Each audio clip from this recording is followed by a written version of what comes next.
Hey, Wichita, we are back with another episode of Coffee Break. I am your host, Officer Chad Ditch with the Public Information Unit, and I'm here with my co-host, Officer Trevor Macy, also with the Public Information Unit. That's us, man, the PIOs. How are you? I'm good, man. We're dressed up all nice and fancy. I got my little purple tie for Domestic Violence Awareness Month. So, yeah, man.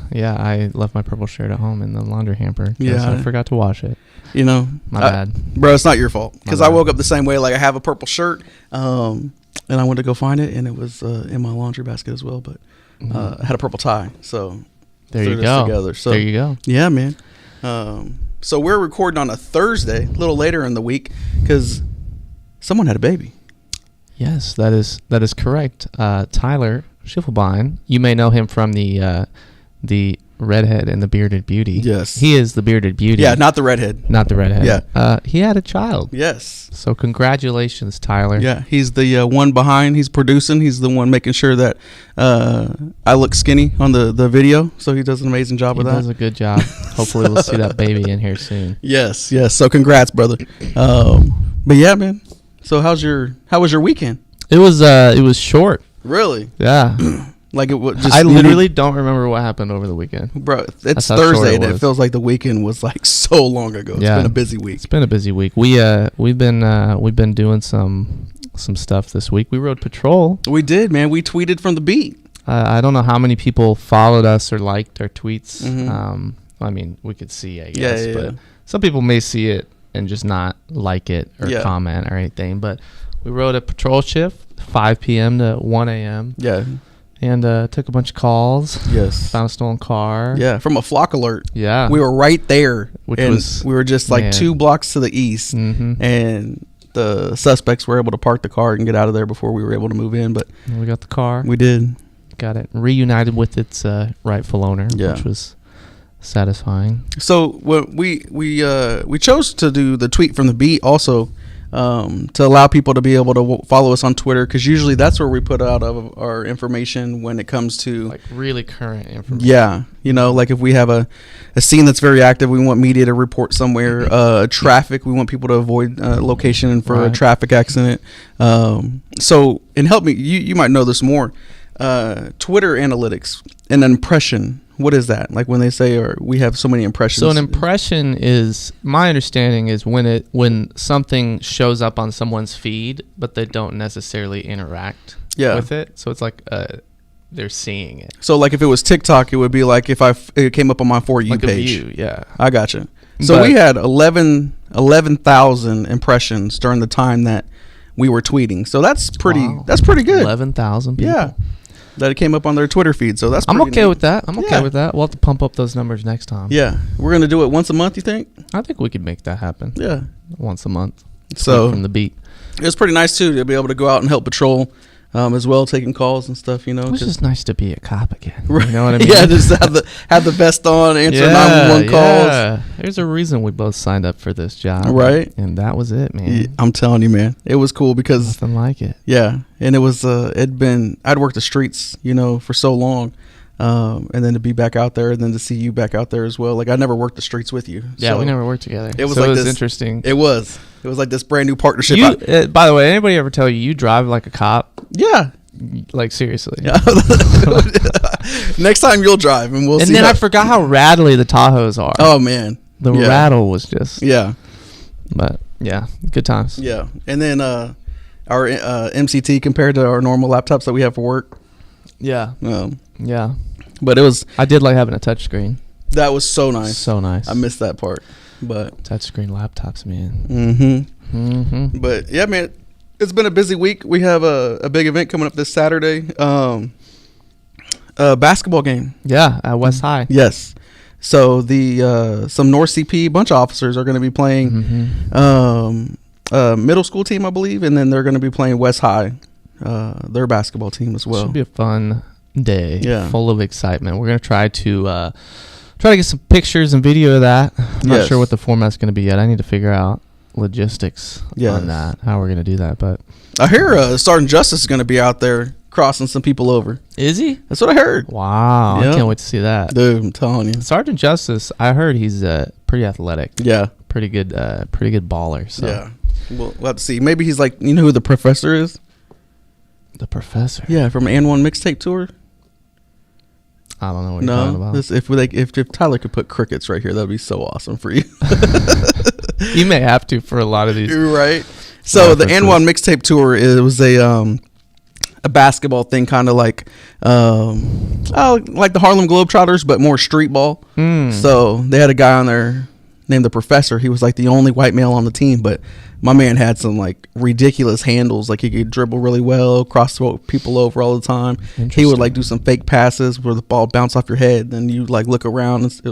Anyway. Did you ever play the old NBA Street video game? What do you mean the NBA Street video? Like NBA Jam? No, like NBA Street. That's what it was called. I don't think because they had a few different versions. They had like NBA Street, and they had NFL Street. It was like all of these games that they made during this time. I think it was like in the early 2000s. I don't remember when they were coming out. Oh, okay. But it was just like street ball rules. They were really fun because it was way more. It was way less like it wasn't as strict as your NBA, your 2Ks, and your Madden. See now, and maybe it wasn't then because I didn't play video games in 2000. That wasn't a dig either. Wow. So I was too busy being a real person and not living in a virtual reality, Trevor. Because I'm Chad. And that's right. Why do I sound like Macho Man? Why do you always got to try to one up? Why do I sound like Macho Man? You sound like Macho Man for the same reason you make me sound like Kermit the Frog. Well, that's just how you ask questions sometimes. Is it? Yeah. Whatever. Yeah. You're like, oh, well, what do you guys want to do for the video? So, anyway, 2K has a street ball option on there. Oh. So, yeah, because I see my son playing it all the time. See, I don't ever play 2K. The only sports games I really ever play are Madden. Yeah. And it's a must. Yeah. Madden and FIFA occasionally. Yeah. I don't know if you consider Rocket League a sport, but it should be. Yeah. It should be. I'm really good we at need Rocket to make League. that realistic. Really good at Rocket League. Yeah. Dude, I would if Rocket League was a real sport. Yeah. Oh man. Dude, could you imagine, like, and don't come for me on this one. It's just a random idea. I'm not saying it's going to happen. Can you imagine if they took down Century 2 and then made a big, like, stadium where you could do, like, Rocket League type stuff? What kind of... You use, like, go-karts or, like... Whatever. What size vehicles are we using? Probably a little bit bigger than a go-kart. Is it a dune buggy? They still call it that? Yeah. Yeah. Sounds dangerous. Bruh. Within the biggest bouncy ball you could think of and stuff, so... I think it'd be cool. That would be cool. Yeah, but don't come for me for taking down Century 2. It was just a joke. So there are people who want to see it down, right. And there are people who really don't. I know, and we don't want to get into that debate right now. No, we don't. Because then they're gonna have to comment. But you know where they can comment at? policeweb@wichita.gov. Ooh, segue. Yes, or you could comment on the YouTube channel that this is on. Yeah, when you comment, you can also ask questions. We can answer questions on the podcast. It's been a minute, since we've had a question to answer here. Yeah. If you have questions, we'll answer them. Yeah, we need to bring back that random word. That was kind of funny, I thought. Entertaining. We only did that like one day. We did it one time, but yeah. We forgot about it. Yeah. So, speaking about things that we will not forget our guest for today, and that is. Gosh, you're I'm on the segues, man. I'm gonna keep going. So, our guest today is Heather Dean. She is a administrative aide for the department, but she works with domestic violence and DV sex crimes areas. So, she is a advocate for our community. And our department as well. So she is here. We're going to get her on, and we'll get a refill. We'll be right back with Heather Dean.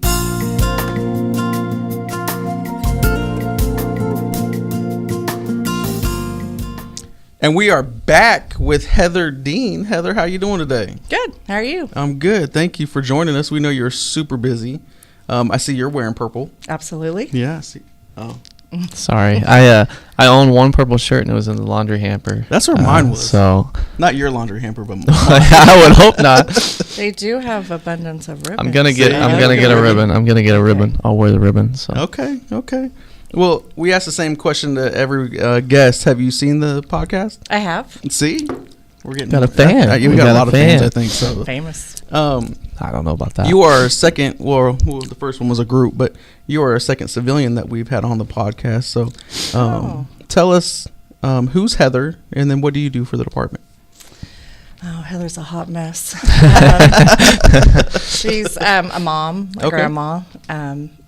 true advocate, have been an advocate for about 25, 30 years, in and out of professionally, and individually. So I'm just a hot-headed redhead. Right. There you go. There you go. Okay. And professionally. Yeah. So I am the domestic violence advocate for the city of Wichita. Okay. I work with the Divert team and also with the DV sex crimes detectives. So for people who don't know, can you kind of explain the meaning behind the purple and why we're wearing purple this month? So October is Domestic Violence Awareness Month, and color purple is indicative of the domestic violence movement. So the mayor proclaimed this with the city the other day, that it is domestic violence awareness. So we wear it just to show unity for the survivors of domestic violence. Definitely. What's a typical day-to-day for you? There's no typical. Right. When I come in the morning, I look at all the cases that came in overnight.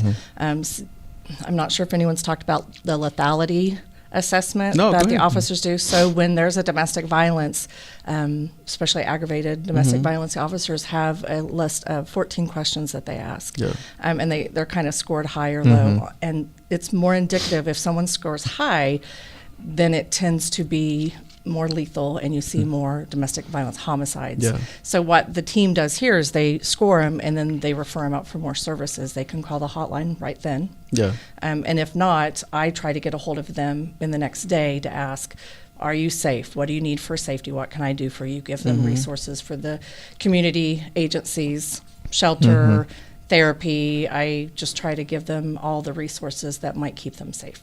I got That's you. Awesome. So what do you say to those ones that hear that term, and we know what you're saying as well, right? But what do you say to those people that are saying we're keeping a score, or we're tallying up something for a lethal form? This isn't something that's like, okay, you've been arrested twice for domestic battery, now you're a felon or something like that. There's these questions are very specific. Do you know some of those questions that we ask? They're specific to the victim. Right. So we're only asking them, one of the big ones is, have you ever been strangled? So they show that if a victim has been strangled, they're 750 times more likely to be murdered through domestic violence. So it's important that we are addressing this as a community, and whether we arrest the offenders, which is good, we want offender accountability, but also ensuring that the victims are getting the services they need. Maybe they don't understand that there are services out there. They may think back in the day they were this way, where you had to give all this information to go to shelter. No, you don't. You don't have to have an ID. You don't have to have any of that. We focus on the victim safety. Get them out of this, hopefully onto safety, and we can get them to another city. We can get them. There's a lot of things that we are able to do through the program with their kids. Absolutely. Animals, pets too. See, a huge thing that a lot of people don't leave because they're not leaving their pets. Right. How important is it to get these victims connected with these resources? Because I know we talk like in the academy, and then we spend time on the streets talking to these victims about the cycle of domestic violence and breaking that cycle. Can you kind of talk a little bit about that and why these resources are so important? Well, often if you've grown up with it, it's normal. Mm-hmm. And so if you've watched grandma go through it, you've watched mom go through it, you don't understand that there's, well, she did it, I can do it. Or her abuse was worse than mine, so if she can handle it, I can handle it. So if we give them the community resource to let them know you can go and be safe. You don't have to live in a shelter forever. There's transitional housing. We talk about protection orders. What are those and how you can be safe? And the time when they're arrested is the safest time to do it because they're in a facility. You get the protection order. That gets him out of the situation and gives you that amount of time to plan. Get your stuff together. So just giving them the information and letting them know you're not jumping through hoops. Right. Like I can literally make a phone call and you can get into shelter. We've got daycare availability. There's funding for daycare because a lot of times women will stay, and it's not always women, but they'll stay because he watches the kids. They don't have daycare. So if he's in jail, who's going to watch my kids? And so there are funds available through our community partners that you can get daycare that day, the next day for your child. That's awesome. Right. So to let them know there are, and a lot of people who have generational, they don't understand there are other support systems out there because their support system is very tied to domestic violence. Right. So if we can connect them with other support systems, even support groups, and with other women who have been where they've been and have succeeded and got out. So I feel it's 100% important that they get these resources immediately. Definitely. So this is a podcast too, where I like to think that we're honest and we ask questions too, like what the community thinks, and being officers that have been on the streets and talked to domestic violence victims and stuff. What do you say to the ones that are saying, when we tell them, hey, you need to get a PFA or you need to get a protection from stalking order, and they just say, you mean that little piece of paper? How's that going to help? What's your input on that? And I tell them, you're right. It's just a piece of paper. Yeah. So we do a lot of safety planning. Mm-hmm. So sometimes the protection order is not the safest way because that may agitate them to go to a higher level. Yeah. Mm-hmm. So I tell them, you know him, I don't know him. Right. What do you think he's going to do with this? Well, it's just a piece of paper. Okay, it is a piece of paper, but you do get a response. We have the divert team. Yes. We have things in place. To protect you, but it's also telling him, I'm not taking this anymore. Right. I'm not taking this. Yeah. I'm going to stand up for myself.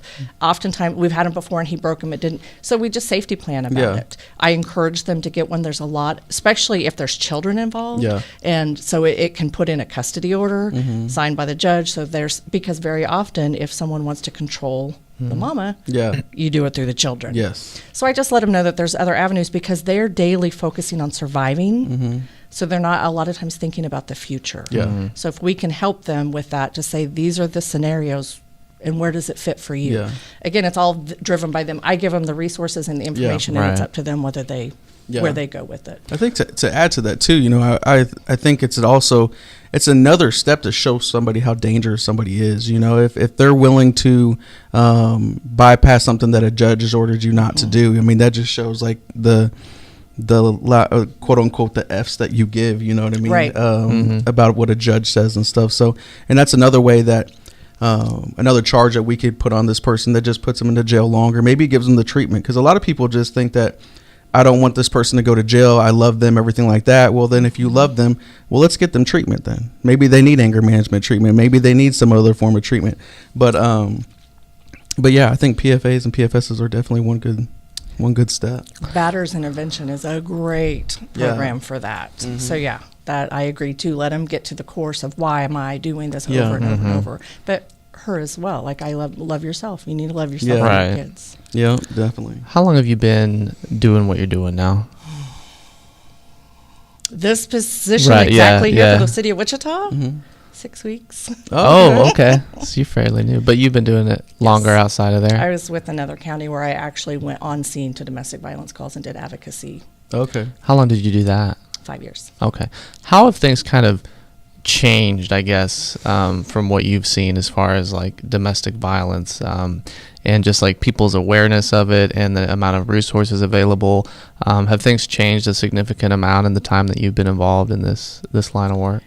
I think there's more awareness. I think people, because the old, that's a family matter. They, let them do it. I think people have realized that when children grow up in it and then go into school and they have issues and then crime. I mean, I think it's people are tying things, especially like the ACEs. When that came out all those years ago, I think people are like, oh, we're connecting the dots. So when there's violence, it begets violence. Yeah. And so people are a little more ready to call, especially when we have community policing, when we have a divert team, that is what they're dedicated to. There's been an increase this year in domestic violence calls or cases, but I think that's because people are more ready to report. They're trusting the process a little bit more. We have a long way to go, but I think they are trusting it more. What I have seen is the lethality part of it, the potential, the strangulation is tremendous. Really? And so I do a lot of education with victims to say, do you understand you're 750 times more likely to be murdered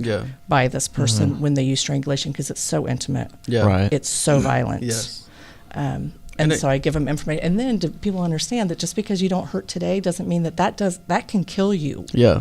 Months later. Well, and then we have the forensic scientists that do the photography that shows, like, we as officers on scene might not see that bruise on top, but that camera can get underneath and actually see, that there's bruising starting to show, or maybe a couple more days you got the bruises around your neck and stuff. And you can't see when a carotid artery has been severed or torn. You can't see when the thyroid's been crushed.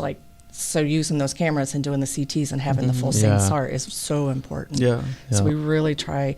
I know no one wants to go to the hospital and be there for 3 hours. Like, we get that. But to understand that there's some longevity of your life Literally, you may have gotten away today, but that doesn't mean that there's not residual damage. Right. Is there an increase, or is there a higher amount of cases, I guess you could say, as well, with young people? Maybe not, just because we classify domestic violence as adults, right? And I think that we also have juveniles that are 16, 17 years old that are dating and stuff. I mean, Trevor probably didn't date when he was that young. No, sorry, Trevor. Too young for that. But have you seen a lot of cases like that too with juveniles? Absolutely. Yeah. And we do. So part of my grant is we do the domestic violence, but dating violence, sexual assault, stalking. So we do see that a lot. So working with the SROs, a lot of reports come from them because there's a trust there. You know, I'm not calling to Popo. I'm not calling 911, but I got an officer here that I see every day. Yeah. What can I do about this? And so I see a lot of that. And I think too, like I've taught a couple classes at some schools and stuff reference domestic violence. And when we talk to the kids about strangulation and what it is to be in a good, meaningful relationship and stuff, and we talk about cases that we've been on or calls we've been on, the looks on their faces are like, I'm going through that right now, you know, and to be able to get resources to them, I think is very important, because like you said, that's something that's going to go with them throughout their life until they get help and figure out the right way to have meaningful relationships. So. Right. And if no one's taught them what red flags are, if you grew up seeing this, it's normal. If no one's taught you that being called a horrendous name by your boyfriend because you looked and this isn't normal, this isn't safe. So we do a lot of safety planning. What's safe? Yeah. And good. You go ahead. I was going to say, so, and I've told this to people before, but I grew up as a child of domestic violence and stuff, right? I saw my mom get beat up a lot by her boyfriends and her boyfriend. So for me, I knew it was wrong what I was seeing growing up, but at the same time, it's the outlet to be able to channel the anger, what I'm feeling and stuff, right? So, I was able to get help and figure out the right way to handle things and stuff. I was able to know that, you know, calling my loved one a B word is probably not the best way to do things and stuff as well. You know, when I get angry, I don't break things and stuff, right? So I think my other siblings, you know, they had the same thing that they had to fight through growing up too. So, and I'm one of like millions out there, right? So well, and I do, and I think a lot of times when you grow up in violence of any kind, that you either continue that cycle or you completely break it. And the difference I see is when you have support. Yeah. The persons who have support, the people to say like, dude, no, compared to the ones who continue to do it. So when they have support, and if I'm the only support that a victim has, I'm good. I'm willing to take that and give them all the support and be their cheerleader and let them know you're worth it. Yeah. Like you, because they are broken down so many times. And even the kids, like they have support groups for children of domestic violence. There are parenting classes for parents who are parenting in domestic violence, or if they're still co-parenting with the violent offender, they're still co-parenting, they're still the parent. So there are a lot of resources. And most people, you don't know till you know. Right. And most people don't need to know until they need to know. So it's good to get that information out there. Yeah. So somebody's watching this and they're kind of hearing what you're saying and they're thinking, oh man, that sounds like a situation I'm in. What are some ways that they can reach out and get the help that they need? Definitely they can call 911. They can go to any substation.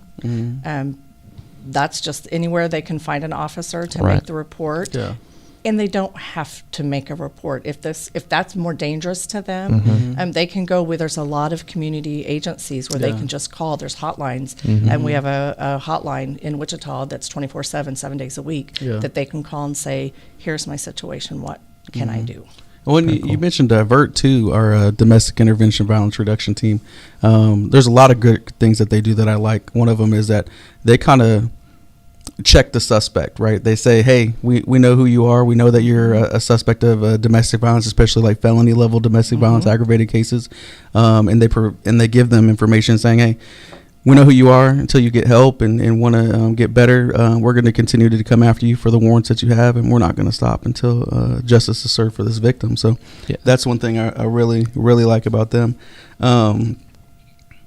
That follow-up is super important, because a lot of times before that, you know, we'd go to a 911 call, we'd arrest the suspect, and then they'd get started on the whole court process, and then we may never have contact with the suspect or the victim again until there's another 911 call and we're responding to another emergency. So it's great that we have the resources now to be able to kind of follow up on these cases, keep these people checked on, and make sure that they're not violating any of their conditions. That's another thing that Divert can do is a lot of times they're serving PFAs too. Yeah. If they know, because they've met the person, they know them. And when you file a PFA, it's only valid. It's only, you know, they can only be violated once they're served. Yeah. Right. So them being able to dedicate and serve, especially when they have a report, they've been to the house 8 times. Yeah. Like, I know the dude, I know her. And so you're right, that follow up, and I believe that's a lot of the reasons we have more reports is because there's more trust that they're going to respond. There's going to be follow up.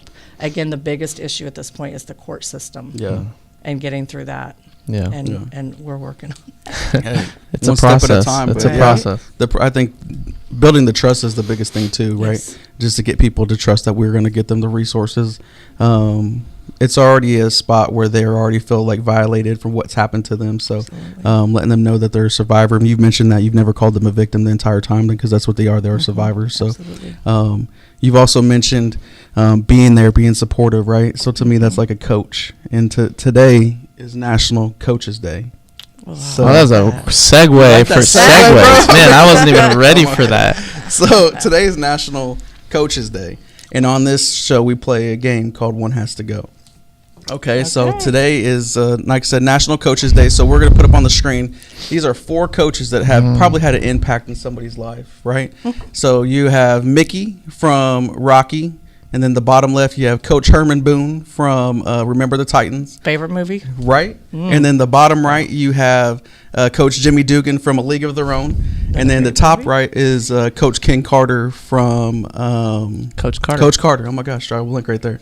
So 4 inspirational coaches. I know Mickey's not technically a coach, but he pretty much was a coach. He's a coach. He's a coach. He's a coach. So which one, you have to remove them from your life from never existed.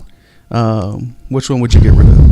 The one from Rocky. From Rocky? Yeah. That's what I said. He doesn't have any memorable quotes. He says you're gonna eat lightning and you're gonna crap thunder. I mean, how is that not a memorable quote? Yeah, Chad? But nobody walks around saying that too. I say it all the time. Yeah, that's not inspirational. That inspires me. Yeah, there's no crying in baseball. I remember that one. No crying in baseball. No crying in baseball. Jimmy's the best. Jimmy, yeah. I like Jimmy. Yeah, first off, he's got the longest. This is probably inappropriate, but probably not. But he went to the bathroom for 2 minutes and 45 seconds in that movie. That's pretty dang long. Yeah, that was a really long pee. That's impressive. That's a quote from the movie. And then, like I said, can't get rid of Coach Boone. No. Yeah. I was arguing about that movie last night. Was you? I absolutely was. See? I love that movie. It's one of my favorite movies. Both getting rid of Mickey? Ask Trevor if he's seen the movie. Remember the Titans? I've seen bits and pieces. I've never seen the whole thing all in one. So do you know who's that? No. I don't know much. Correct. Yeah. See, I don't watch movies that make me cry. Right. But that one was before I made that rule, so it's grandfathered in. So I can watch it because I cry. How do you know if a movie's going to make you cry if you haven't seen it? Like The Blind Side? Yeah. I'm not watching that. No? Never watched it. It'll make me cry. I'm an adoptive parent, but I've been a foster parent for 27 years. And so it's really hits close to home. See, that one made me laugh a lot because Sandra Bullock plays a really good part in that movie. She's freaking hilarious. I love Sandra Bullock. Yeah. But it made me cry. I don't watch movies that make me cry. Yeah. I'm getting rid of Coach Carter, by the way. No, you can't get I've never seen Coach Carter. But basically, that coach doesn't even exist in my universe right now because I never saw that. Those are based on true stories, right? Yes. I never saw the movie. Have you watched the re-up of A League of Their Own? It's a series now. Is it is it on Amazon or what's it on? Amazon. Apple TV. One of those. I remember seeing it, but I haven't watched it yet. So I have teenage kids, and they love A League of Their Own. Oh yeah. Yeah. I haven't watched it since I was a kid. I need to rewatch. Watched it a week or two ago. Yeah. It's one of those when you flip through it, you just watch it. You have to watch it. Yeah. Anything with Tom Hanks, I'll watch. Yeah, that's true. He's just solid. Yeah. So I still get him on the my podcast. Rocky dude. He has to go. Yeah. See, and it's just a classic. It is a classic. No, I give you that. But he didn't have that much of an impact on my life like the other 3 did. Right. Absolutely. And I really mean that. He had an impact on my life. Okay. So. Well, that's good, Chad. Right. I need to watch Remember the Titans and Coach Carter. You do. I'll put that on my list. You've not watched Coach Carter? No, that's why I got rid of it. I've never seen it. So. Yeah. Okay. Very good movie. Very good movie. I'll watch it when you watch Star Wars. Okay, it's how not about that? How about that? Star Wars is something. Have you seen Star Wars? I saw it when it originally came out. The very first one but at the drive-in. You liked it, right? I was 6, so yes. Okay. There was nothing like it. Like, I'm old. Like, there was nothing revolutionary. Like it. So like that and Empire Strikes Back. The first 3, the first trilogy. Oh yeah, absolutely. Classics. That, no, classics, Chad. Never watched it. I'm not a sci-fi nerd, but which drive-in did you see it at? You had little entertainment back then. Right. Was it a local drive-in you went to, or it was now the Starlight? The Starlight drive-in. That's I don't remember what it was. Solid at place. The time. I need to go there sometime. Yeah, it's been a minute since I've been there. Yeah, they're cool. Yeah, you it's get cool. Like 3 movies and stuff like that? Absolutely. We used to go with my dad to the one in El Dorado, and we would park his Toyota Corolla and pop the trunk, lay the seats down, put a bunch of blankets back there. It's a good time. There you go. Yeah. We used to take the truck, and the kids would all lay in the back of the truck. We took 2 cars because that way the parents could have one. Right. The kids could all be loud and whatever. And we could actually watch the movie. See? That's what we did, too. I would always fall asleep by the 3rd movie, though.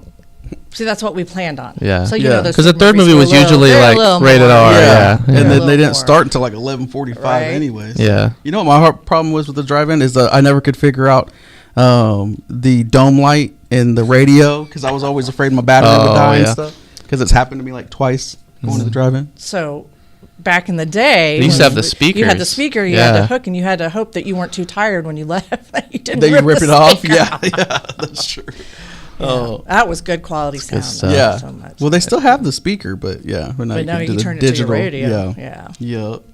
Well, Miss Heather, we know you're super busy. We appreciate it. You're going to have to give the Divert guys some flack for not being here today with you as well. But I will. Oh yeah, we were supposed to have Officer. Anyway, we were supposed to have Officer Barry, but he was chasing somebody, I guess. He was after a stalker. A stalker. So. Well, hopefully they got him. I hope or so. Her. So. But again, thank you for your time. This has been awesome. Thanks for having me. And thank you all for everything that you do for this department and the city. So I know the survivors are very grateful for everything you and your team does. So absolutely, you're welcome. We're gonna get a refill and we'll be right back.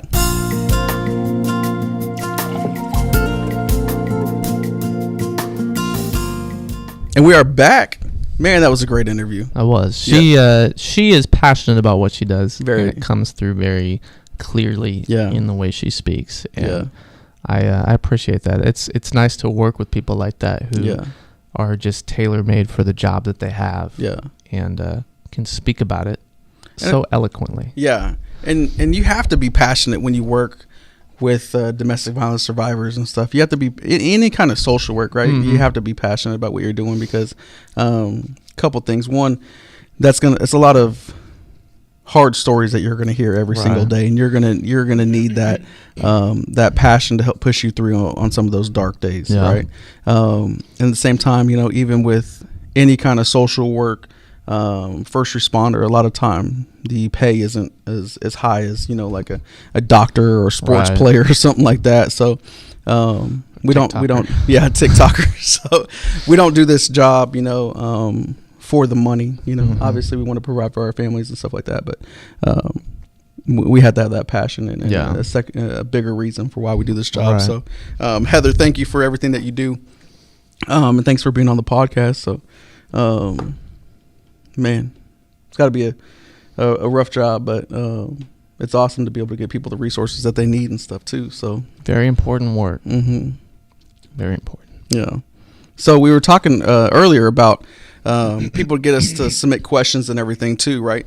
So it made me think about questions that I always have that I want to bring up and stuff, and it's usually when I'm on the roadway. And it's not that I have road rage. It's just I think that some people just don't understand. A lot of people don't. Yeah. I've noticed that. For instance, like today I was getting onto the... You good, bro? Thing in the air. Yeah? Yeah. You good? Did you try to kiss it? I was trying to blow it away from my face. It's over here now. Yeah. Got it. There we go. You good? Yeah. Okay, don't edit that. That was hilarious. You can edit it if you want, Tyler. I don't care. So, I was getting on the highway today. And which highway? Kellogg. Okay. Kellogg? Yeah. And the merge lane, right? When you're coming from, let's just say you're coming from Hillside and you're getting on to Kellogg going eastbound. That lane is for you to get up to speed of the regular flow of traffic. Correct. And then merge in safely, right? Correct. Turn your turn signal on to let people know that you're trying to merge over and get in, right? You don't match the speed. Don't get in at 40 miles an hour when everybody else is going 60. Yeah. Because you're screwing everything up. Yeah. And don't get in at 40 And then for the next mile, you take that mile to get up to 60. Yeah. Right? No, see, the ramp to even get on the highway is supposed to be used for acceleration. Yeah. Like, you can speed up on the ramp. Yes. Like, it's not a 20-mile-an-hour speed limit until you merge yes. into the regular lanes yeah. of travel. I did a TikTok on that because that's a pet peeve of mine. Well, and then if you're on Kellogg, right? Okay, so this is how we consider the lanes of traffic for people that are on Kellogg. If you're traveling eastbound on Kellogg, the lanes from left to right are lane 1, 2, 3. It's the same if you're going westbound, too. Correct. Same if you're going westbound. Thank you for that. So, I was giving a perspective, okay? So anyway. If you're going westbound, they're 3, 4, 6. Yeah, and then they're 9, 7, and 2. So anyway, lane 1, 2, and 3, right? Yeah. If you're in lane 3 and there's a exit and people are coming in or coming through to get onto the highway as well from the entrance or whatever. Yeah. We zipper merge. Yeah. Right? And if you can get over into lane 2 to let those people on, then be a respectful human being and do that. See, and people will say, well, it's not my job to let people in. Well, yeah, technically no, but like, really? Yeah. Can we not just be courteous to other people? And nobody knows how to zipper merge. Yes. Which is the easiest thing in the world. It is. Just alternate. Hey, this person's getting on. They're going to get between these two cars.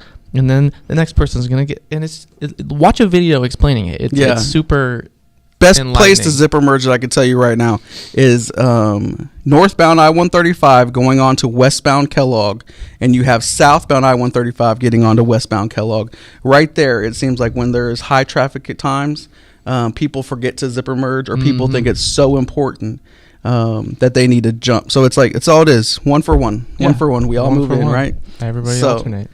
There are some places. That's where I was at, actually. Some places I've noticed where they actually have signals to tell people when to merge on. Oh. Like, they'll have a signal on the entrance ramp. Colorado, Denver does this. Yeah.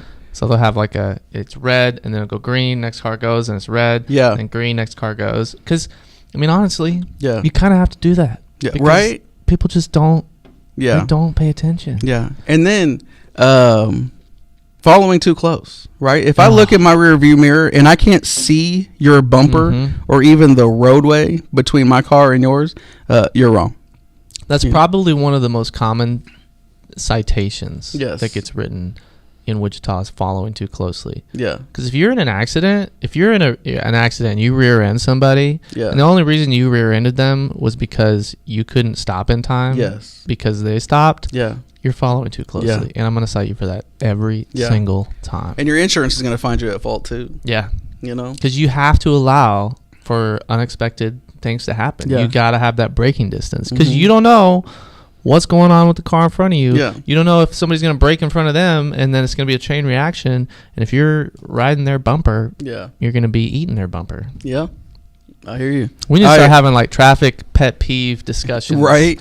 Weekly, because man, I could go on and on. I love you, Wichita, but come on.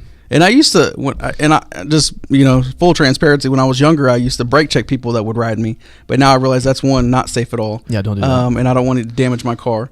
So now I turn my hazards on. Like, if apparently you need to move, you need to get around me, so you get around me. You know what I mean? So, but yeah, I support that. I just needed to blow off some steam real quick. I'm with you. I get so frustrated driving. It's just, and I'm not a perfect driver. No. Because I can feel the haters out there right now talking about like officers do this as well. Yeah, people always send out pictures of officers' vehicles like, oh, this officer did this. Is that okay? Well, no, it's not. We know it's not okay. Like, we're supposed to drive just like everybody else is supposed to drive. And some people are better drivers than others and stuff too, right? So but yeah, man, that was intense for a second, was right? Intense. So you know what's going to be intense this weekend or on Friday? People who are camping. People are camping. Yes, they're going to be intense. No, man. Great. The South High football game. They're playing Northwest, and I hear that there's going to be a special guest that's going to perform with South High. Oh, yeah. So it's going to be. Is it Fergie? It's not Fergie. Dang it. No, it's not Fergie. It's not Dre. Dre won't be there. Dr. Dre? Yeah, Dr. Dre. He performed at the halftime show last. Oh yeah. I forgot about that. So that's what I was saying. So it's not somebody super famous, but it's somebody that is going to have an impact on the city. I'd say he might be super famous. He might be. Depending on who you ask. That's true. That's true. He has appeared in a yearbook. That's famous. That's pretty famous. So. I was in 4 yearbooks, Chad. Yeah? Yeah. Just 4? Yeah, just 4. I thought you might have been in 3. I graduated after 4 years, thankfully. See, I thought you would have been in 3. I didn't have to stay an extra one. Yeah. Oh, you thought I would only go for 3 years? Yeah, bro, you're pretty smart. I don't know. I act smart. Yeah. So we got some big things going on in the city too, man. We have a new interim chief, Troy Livingston. Yes, he started last week. Yeah, so. He said, see you later to Lim. He retired after just under 32 years, had his going away. So it's been an emotional whirlwind around here, man. So we got the 2 finalists too. We do have the 2 finalists. There's a town hall for that, by the way, on the 11th of October. Which is coming up. It's like Tuesday. That's next Tuesday. Is it next Tuesday or is it Tuesday? It's Tuesday. Well, you said next Tuesday. Well, because we're still in this week. So at what point does it become does it just become Tuesday? Sunday. On Sunday? Yeah. Okay. So if on Saturday I told you, hey, next Tuesday there's going to be a community forum, you would think 2 days from now or 3 days from now? Yeah. But if you said lying. Next Tuesday on Sunday, I would assume you're talking about the Tuesday following, which would be the 18th. Yeah. I got you. So, 2 finalists. One is prior Philadelphia Police Department. One is prior Miami-Dade Police Department. So, it's going to be interesting, man. Yeah. It's going to be interesting. So, I'll have to go check that out and see what they have to say. Yeah, definitely. If you have any questions that you want to ask them, you can ask them at that public forum at Botanica. And if you have questions for us, email us. Yes. policeweb@wichita.gov. Yes. We'll answer your questions on the podcast. And I think we're actually up to episode 26 now. We've been doing this for 26 weeks. That's half a year. 6 months, bro. Wow. Yes. Actually, I think today might have been the 6-month mark. When we do our Christmas special, like end of year Christmas special, can we do like a little highlight reel? Why don't we do this for New Year's Eve? Because it's already going to be a new year at that point. And what if I'm off? Well, you won't be. What if I want to take off? No, that would be the special holiday. Because like some houses of worship, they take the New Year's Eve or Christmas after their Christmas Eve show specials and stuff. They take the next 2 weeks off to give their team a vacation and stuff, and then they just show videos that they made. No, we could do that. Anyway, we'll be exciting. We have to figure something out, man. But we're gonna wrap it up today. I ran out of coffee now. Me too. Yeah, it's been a long week, but until next week, you guys stay safe. Remember to like, share, subscribe, and leave a comment. Until then, man, we'll see y'all later. Peace. Bye.